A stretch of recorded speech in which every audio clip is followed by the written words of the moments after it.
Hello students, स्वागत है आपका आईसीटी वर्चुअल क्लासेस में। मैं हूं कविता, आपकी साइंस टीचर। उम्मीद करती हूँ आप सभी अच्छे होंगे और स्वस्थ होंगे। सो क्लास कंटिन्यू करेंगे अपना चैप्टर, और चैप्टर का नाम है यहाँ पर the fundamental unit of life, यानी कि हम बात कर रहे हैं सेल के बारे में। सेल के बारे में अभी तक हमने समझा है, आपने प्रोकैरियोट सेल को पढ़ा है, उसमें क्या क्या फीचर्स आते हैं, क्या क्या उसके पार्ट्स होते हैं, या फिर हमने कहा कि जो सेल है, सेल में कौन कौन से ऑर्गेनेलीज हैं, इन सभी चीज़ों के बारे में हमने डिस्कस किया है। तो इससे पहले प्रोकैरियोट सेल से पहले हमने बेसिक सी चीज़ें देखी हैं, जैसे कि आपने कुछ यहाँ पे डिस्कवरीज के बारे में जाना है, सेल थ्योरी के बारे में जाना है, और आपने यहाँ पे बात की है टाइप्स ऑफ सेल्स के बारे में। ठीक है, हमारा जो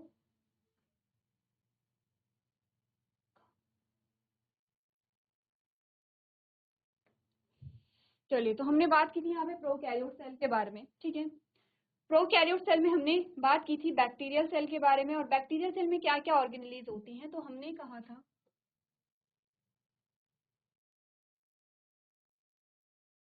यहाँ पे सबसे बाहर क्या आता है, ग्लाइकोकैलिक्स की लेयर है। देन हमारे पास आई थी यहाँ पे सेल मेम्ब्रेन। ठीक है, और से पहले हमारे पास आई थी सेल वॉल।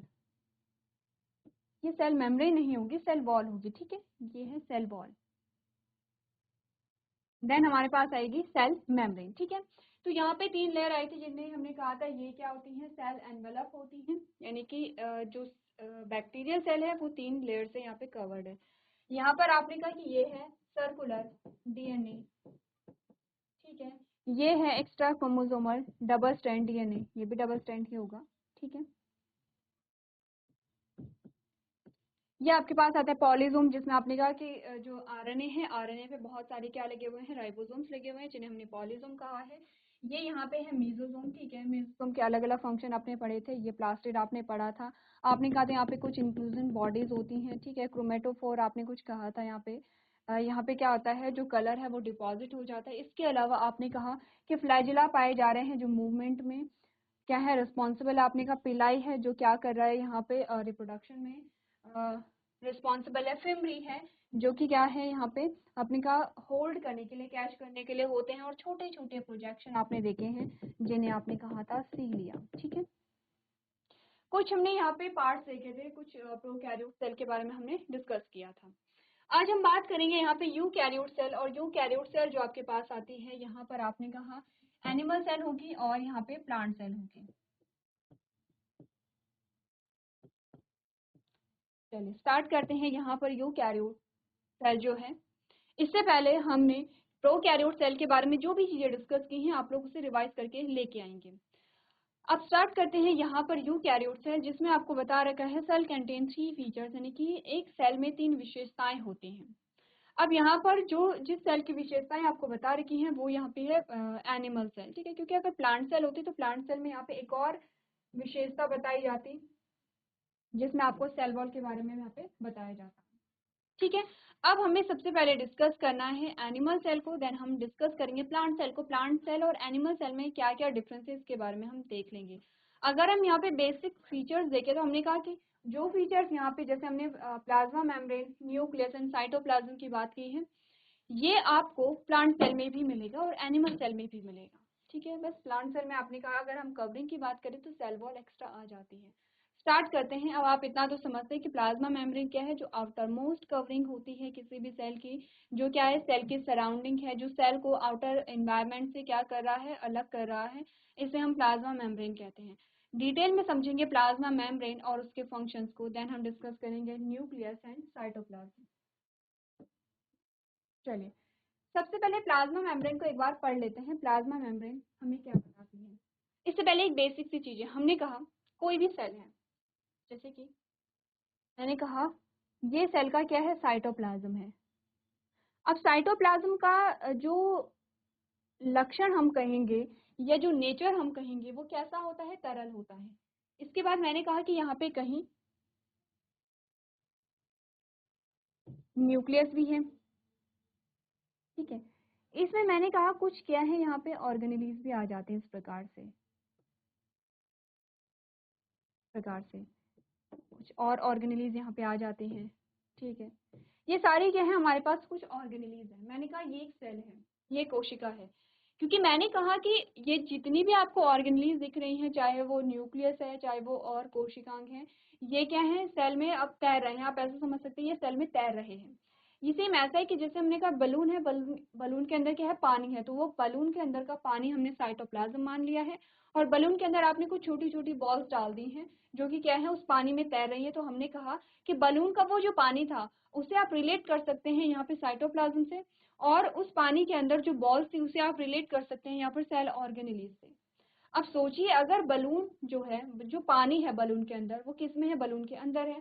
अगर बलून की कवरिंग ही ना रहे तो, अगर बलून ही ना रहे तो हमने कहा कि आपको सेल ऐसी नहीं दिखाई देगी। अब सेल का कोई निश्चित आकार नहीं होगा। सेल जो है वो इस प्रकार की भी हो सकती है, सेल इस प्रकार की भी हो सकती है, यानी कि क्योंकि तरल आप समझते हैं, पानी को आपने देखा, आपने कहा पानी कहीं भी बह सकता है। पानी क्या करेगा, उच्च सांद्रता से निम्न सांद्रता की ओर पानी बहता जाएगा, ठीक है। तो वैसे ही अगर यहाँ पर कोई भी कवरिंग ना हो, मैंने कहा कि ये वैसा ही समझिए कि पानी है, पानी में कुछ बॉल्स हैं, और आपने कहा कि वो आपने बस ऐसे ही कहीं पे पानी को रख दिया है, तो क्या पानी वहां पे स्टेबल रहेगा, नहीं। पानी क्या होगा, एक जगह से दूसरी जगह चला जाएगा, पानी बह जाएगा। वैसा ही सेम हो सकता है किसके साथ, यहाँ पे सेल के साथ, अगर यहाँ पर सेल मेम्ब्रेन ना हो। अब सेल मेम्ब्रेन क्या है, हमने कहा सेल मेम्ब्रेन अगर हम कहें तो इसका एनवेलप हम कह सकते हैं, इसकी कवरिंग हम कह सकते हैं, किसकी, जो भी आपको साइटोप्लाज्म और सेल ऑर्गेनेली मिली है। चलिए, तो हमने बात की है यहाँ पर प्लाज्मा मेम्ब्रेन क्या है। हमने कहा जैसे हमने क्या किया था, पानी को कहीं पे भी रखा था, पानी बह जा रहा था। अब हमने क्या किया, उस पानी को बलून में रख लिया, बलून की कवरिंग में आपने रख लिया है, तो पानी कहीं एक जगह पे स्टेबल है, ठीक है।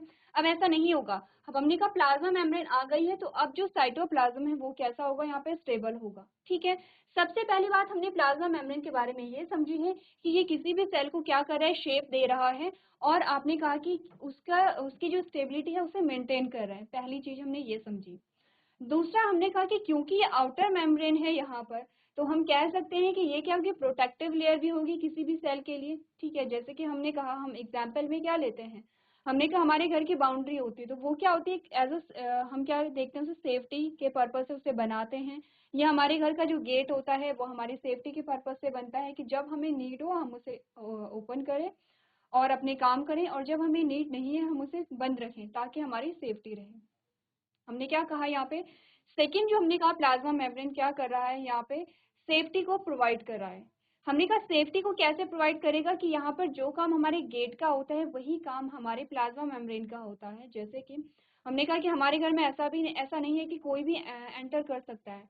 हमारा गेट होता है, अगर कोई नोन है या अननोन है तो वो क्या करेगा, बेल को प्रेस करेगा। अगर बेल नहीं भी है तो फिर भी क्या करेगा, वो दरवाजे खटखटाते हैं, और फिर हम देखते हैं कि कौन है, तब हम क्या करेंगे, दरवाजे को खोलेंगे। कुछ वैसा ही होता है प्लाज्मा मेम्ब्रेन में। प्लाज्मा मेम्ब्रेन में क्या होता है, हमने कहा कि यहाँ पर सेल के अंदर और सेल के बाहर क्या चलती रहती है, कुछ चीजें यहाँ पे ट्रांसफर होती रहती हैं। अब सेल मेम्ब्रेन जो है, सेल मेम्ब्रेन और प्लाज्मा मेम्ब्रेन कंफ्यूज नहीं करेंगे, दोनों एक ही चीज है। हमने कहा सेल मेम्ब्रेन या प्लाज्मा मेम्ब्रेन डिसाइड करेगी कि किस चीज को अंदर जाना है, किस चीज को बाहर जाना है, सेल की रिक्वायरमेंट के अकॉर्डिंग। सेल में जो प्रोसेस हो रही है उनके रिक्वायरमेंट के अकॉर्डिंग क्या होगा, यहाँ पे जो चीजें हैं वो एक्सचेंज यहाँ पर होंगे। तो आप देख रहे हैं कि सेल क्या कर रही है, यहाँ पे डिसाइड, जो सेल मेम्ब्रेन है वो डिसाइड कर रही है कि यहाँ पर किस चीज को बाहर या अंदर यहाँ पे जाना होता है, ठीक है। पढ़ लेते हैं यहाँ पर सेल मेम्ब्रेन या प्लाज्मा मेम्ब्रेन के बारे में, ठीक है। आपने कहा it is just like a envelope that covers the whole cell. आपने कहा ये एक लिफाफे की तरह है जो पूरे सेल को कवर करता है, ठीक है। नेक्स्ट हमने कहा therefore a cell gets separated from the external environment because it has a plasma membrane. अब आपने कहा कि क्योंकि प्लाज्मा मेम्ब्रेन हमारे पास है, यानी कि सेल के पास है, तो ये तो है आउटर इन्वायरमेंट, और ये जो इसके अंदर है वो है इनर इन्वायरमेंट। तो आपने कहा वो सेल मेम्ब्रेन या प्लाज्मा मेम्ब्रेन ही है।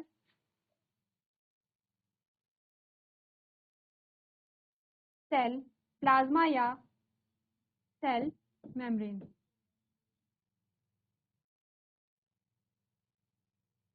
वो प्लाज्मा मेम्ब्रेन या सेल मेम्ब्रेन ही है जो सेल का जो इनर इन्वायरमेंट है उसे अलग करती है आउटर इन्वायरमेंट से, ठीक है।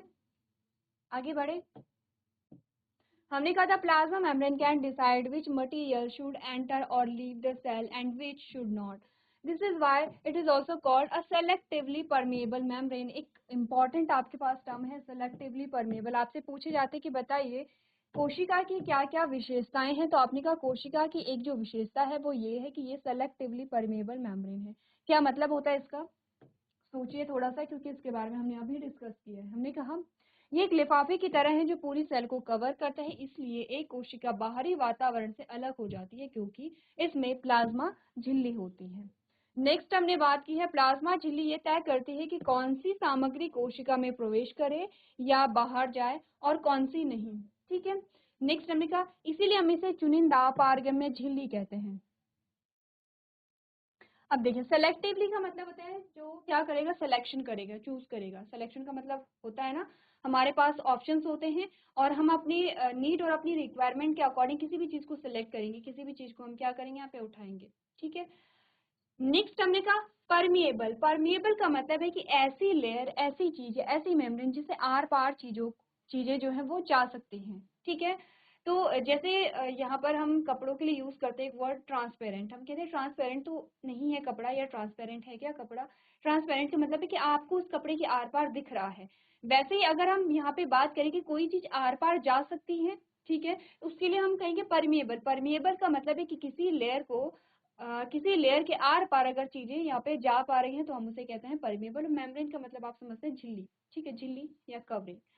अब अगर पूरे शब्द को हम देखें तो हमने कहा एक ऐसी झिल्ली, एक ऐसी मेम्ब्रेन जो परमिएबल है, यानी कि एक ऐसी मेम्ब्रेन जिसके आर पार चीजें आ जा पा रही हैं। ठीक है, लेकिन वो है कैसी, आपने कहा वो सेलेक्टिव है।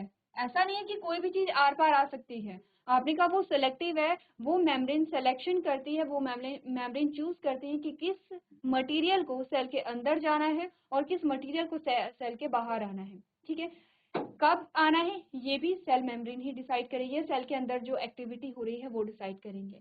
तो हमने कहा सेल क्या है यहाँ पे, सेलेक्टिवली परमिएबल मेम्ब्रेन है या चुनिंदा पारगम्य झिल्ली है। एक ऐसी झिल्ली जिसके आर पार चीजें आ जा सकती हैं, लेकिन वो कैसे होती हैं, सेलेक्टेड होती हैं। ऐसा नहीं कि कोई भी जो मटेरियल है वो सेल के अंदर आ रहा है या कोई भी मटेरियल सेल के बाहर आ रहा है। इस स्लाइड में जो इम्पोर्टेंट है आपके पास वो है एक तो selectively permeable membrane, cell membrane को हमने कहा था। एक आप देखेंगे कि सेल क्या कर रही है, आउटर इन्वायरमेंट को इनर इन्वायरमेंट से क्या कर रही है, डिटेक्ट कर रही है, अलग कर रही है। तीसरा हमने कहा प्लाज्मा झिल्ली ये तय करती है कि कौन सी सामग्री अंदर जाएगी, कौन सी बाहर। तो एक बार आप जो भी आपको इम्पोर्टेंट पॉइंट्स इस स्लाइड में दिखाए गए हैं एक बार नोट कीजिए।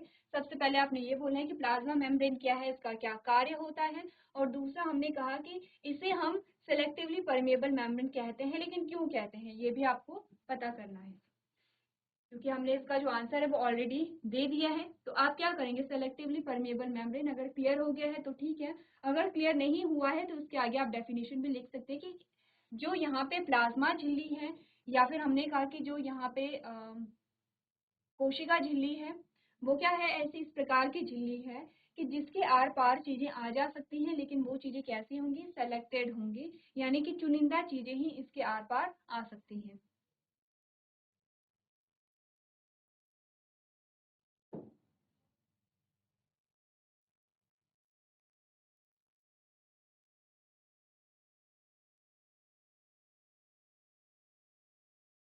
चलिए आगे बढ़ते हैं यहाँ पर और सेल मेम्ब्रेन के बारे में कुछ और जानते हैं।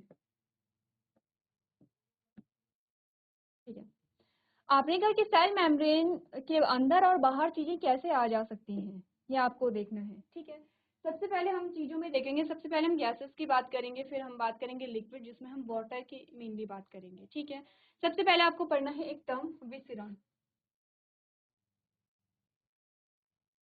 विसरण जिसे आप डिफ्यूजन भी कहते हैं। ठीक है, विसरण जिसे हम कहते हैं डिफ्यूजन। ठीक है, ये हमारे पास आता है विसरण। अब विसरण में क्या है, सबसे पहले विसरण का मतलब क्या है हम ये समझते हैं। आपने देखा होगा केमिस्ट्री में आपको एक एग्जाम्पल दिया जाता है जब आप ठोस द्रव और गैस के बारे में बात कर रहे होते हैं। ठोस द्रव और गैस की हम स्टेबिलिटी की बात करते हैं, स्थिरता की बात करते हैं। तो हम जब गैस की बात करते हैं आपको एक एग्जाम्पल दिया जाता है। आपने कहा हमारे हमारा एक रूम है, हमने कहा हमारा क्या है, क्लासरूम है। क्लासरूम में आपने क्लासरूम के एक कोने में आपने अगरबत्ती जला करके इस प्रकार से रख दी है। अब अगरबत्ती से क्या निकल रहा है, धुआं निकल रहा है, वो क्या है, एक प्रकार की गैस है वो। आप देखते हैं क्योंकि हमने इस कोने में अगर रखा है, ठीक है, और धीरे धीरे वो जो धुआं निकलता है वो पूरी क्लास में फैलने लगता है। तो आपको जो धूप की खुशबू है वो पहली रो में बैठा जो बच्चा है और लास्ट रो में बैठा जो बच्चा है, अब सभी को उसकी क्या है, खुशबू आने लगेगी धीरे धीरे। क्या होगा फिर, जो यहाँ पे अगरबत्ती या धूप की जो खुशबू है वो रूम से बाहर जाएगी और क्या है, जो सेकंड रूम है उसमें भी एंटर कर सकती है। हमने क्या कहा, हमने कहा जो गैस है वो एक जगह पे स्टेबल नहीं रहती है, ठीक है, जब तक कि आपने उसे किसी कंटेनर में बंद नहीं किया है। जैसे कि फिर से हम बलून का एग्जांपल लेते हैं, अगर आपने बलून को फुलाया है तो आपने क्या किया है, गैस को उस बलून के अंदर आपने कैप्चर किया है, तो वो बलून के अंदर रहती है। लेकिन अगर गैस जो है वो स्वतंत्र रूप में है इन्वायरमेंट में, जैसे हवा चलती है, तो ऐसा तो नहीं है कि हवा चल रही है लेकिन चलते चलते कहीं एक जगह पे रुक जाती है कि चलो ठीक है कुछ सेकंड के लिए यहाँ पे रुका जाए, ऐसा होता है, नहीं होता ऐसा।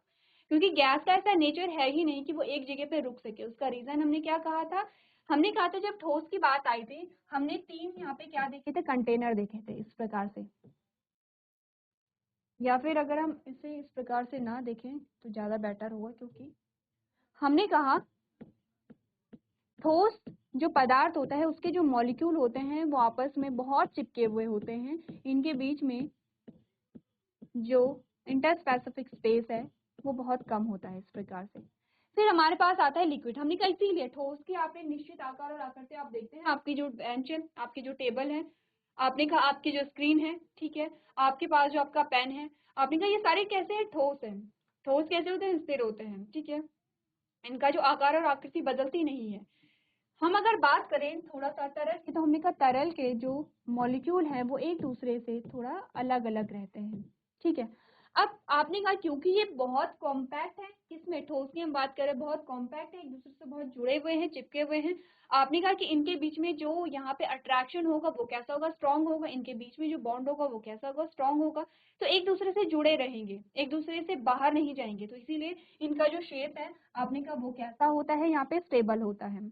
अगर हम तरल पदार्थों की बात करें तो हमने कहा कि मॉलिक्यूल कंपैरेटिवली एक दूसरे से क्या है, दूर दूर है।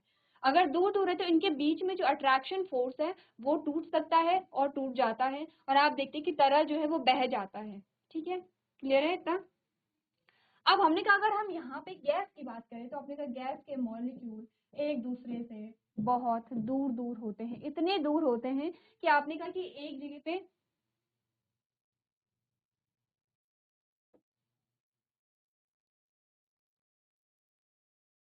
ये हमने कहा ये है गैस के मॉलिक्यूल।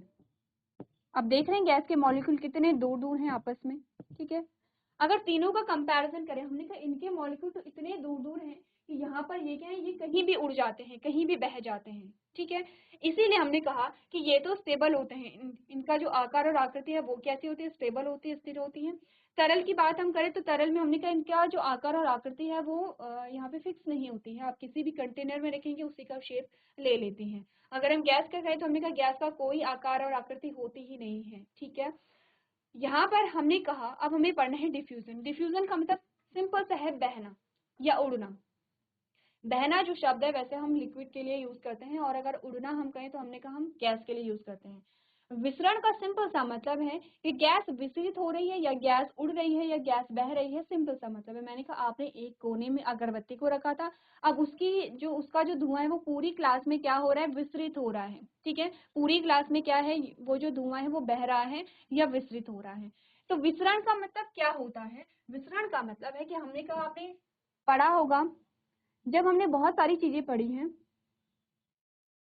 और आपने यहाँ पर पढ़ा होगा, रेस्पिरेशन पढ़ा है आपने, ठीक है, रेस्पिरेशन पढ़ा है, फोटोसिंथेसिस पढ़ी है, डाइजेशन आपने पढ़ा है। हमने एक चीज पढ़ी है जो आपने कई बार देखी होगी, हमने कहा ये एक सेल है, सेल के अंदर होता है ग्लूकोज, ठीक है। अब इस ग्लूकोज से हमें एनर्जी मिलेगी, लेकिन हमने कहा हमने सांस ली, और जब हमने सांस ली तो सांस में हमने ऑक्सीजन को लिया, यानी कि ऑक्सीजन कहाँ आई है, सेल के अंदर आई है, ठीक है, ये एक सेल है और ऑक्सीजन सेल के अंदर आई है। अब हमने कहा ऑक्सीजन ने इस ग्लूकोज को तोड़ा और हमें मिली एनर्जी, हमें मिली कार्बन डाइऑक्साइड एंड H2O। अब कार्बन डाइऑक्साइड हमारे कुछ काम की नहीं है, हमारे लिए विषैली है, तो हमने इसे सेल से बाहर भेज दिया। इसमें आपने क्या समझा, आपने क्या गैसेस एक्सचेंज हो रहा है सेल में, इट मीन्स कि सेल की जो सेल मेम्ब्रेन है उससे कुछ गैस अंदर भी आ रही है तो कुछ गैस बाहर भी जा रही है, हो रहा है। ऑक्सीजन क्या है, सेल के अंदर आई है और कार्बन डाइऑक्साइड गैस सेल के बाहर गई है। आपने कहा ये जो इस प्रकार का एक्सचेंज है, ठीक है, हम क्या पढ़ रहे हैं, हेडिंग क्या है हमारी, हेडिंग को पढ़िए एक बार। How can substances move in and out of a cell. आपने कहा पदार्थ कोशिका के अंदर और बाहर कैसे जा सकते हैं। हमने कहा सबसे पहले तो एग्जांपल ये लेते हैं कि क्या अंदर जाता है क्या बाहर जाता है। हमने कहा गैस से हम स्टार्ट करते हैं कि ऑक्सीजन अंदर जाती है, कार्बन डाइऑक्साइड बाहर आती है। हमने कहा कैसे जाती है, तो हमने कहा विसरण की प्रक्रिया के द्वारा,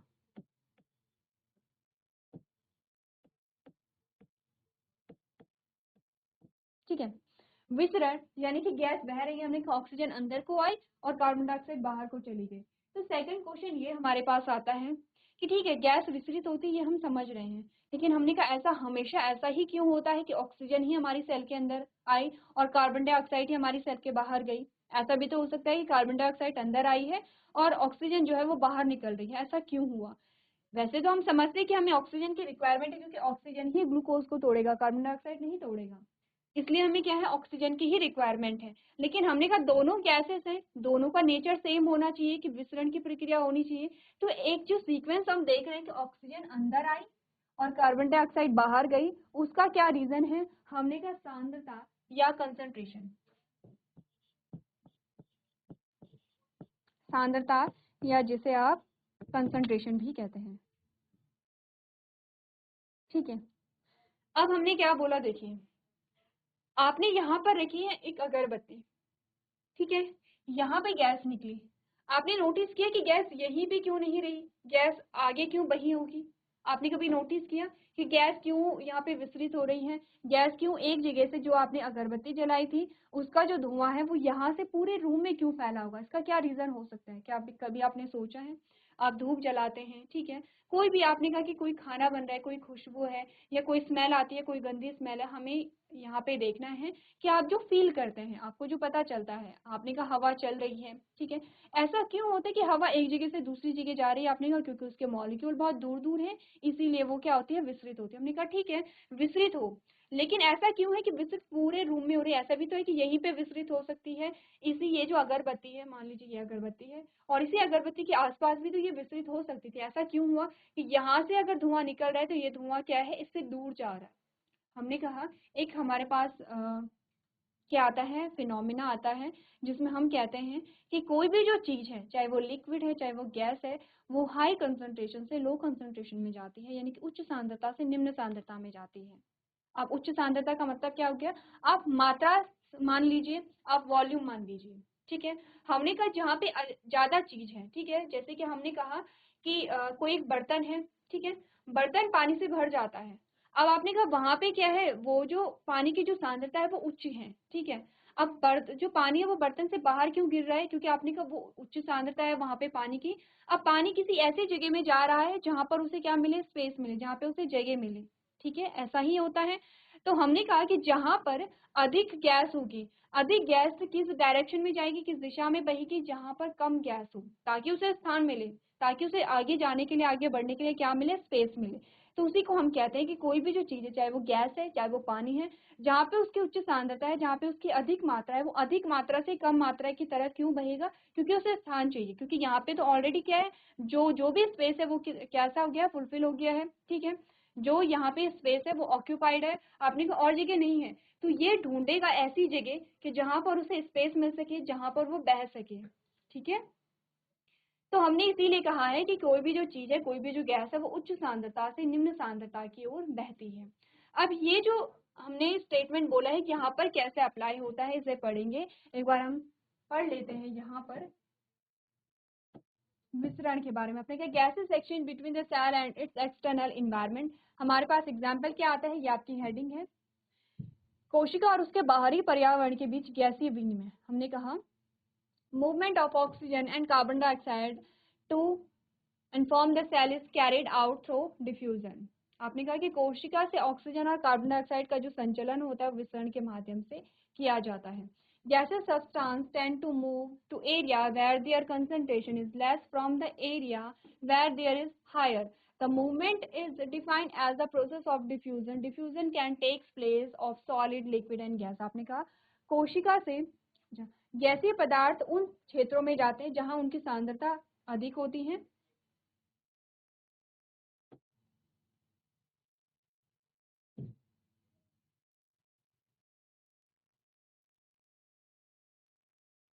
कम होती है। ठीक है, हमने पढ़ा था यहाँ पे gaseous substance tend to move to area where their concentration is less. आपने कहा कि जो यहाँ पे गैसीय पदार्थ है उन क्षेत्रों में जाते हैं जहां उनकी सांद्रता क्या होती है, कम होती है। From the area where there is higher, आपने कहा कि जो यहाँ पे गैस है वो उच्च सांद्रता वाले क्षेत्रों से निम्न सांद्रता वाले क्षेत्र में यहाँ पे जाती है। नेक्स्ट, इस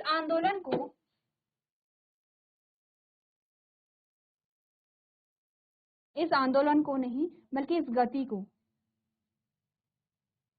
ठीक है, इस गति को क्या कहते हैं, प्रसार की प्रक्रिया के रूप में परिभाषित किया गया है। प्रसार या विसरण की प्रक्रिया के रूप में परिभाषित किया गया है। और विसरण जो है वो ठोस, द्रव और गैस का स्थान ले सकता है। ठीक है, विसरण आपने कहा तीनों चीजों में यहाँ पर हो सकता है।